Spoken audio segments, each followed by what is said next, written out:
இந்த இடத்துக்கு பேர் என்ன? பீச். தமிழ்ல?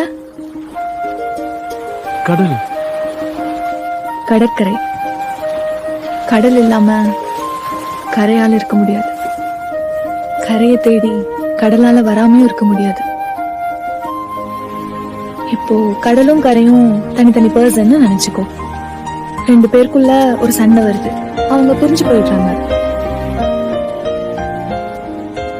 அப்போ கடல் கோச்சுக்கிட்டு உள்ள போயிருச்சு. கரையும் கோவத்துல அங்கேயே நின்றுட்டு இருக்கு. ஆனா கரைக்கு நல்லாவே தெரியும் கடல் கண்டிப்பா திரும்ப வரும்னு. கடலுக்கும் தெரியும் கரை நமக்காக அங்க காத்துக்கிட்டு இருக்குன்னு. அதே மாதிரிதான் எவ்வளோ சண்டை வந்தாலும் அவங்க நமக்காக காத்துட்டு இருக்காங்கன்னு, நம்மளை தேடி கண்டிப்பா வருவாங்கன்ற ஒரு புரிதல் இருந்தாலே போதும். கடைசி வரைக்கும் ஒன்னாவே இருக்கலாம், கடற்கரை மாதிரி.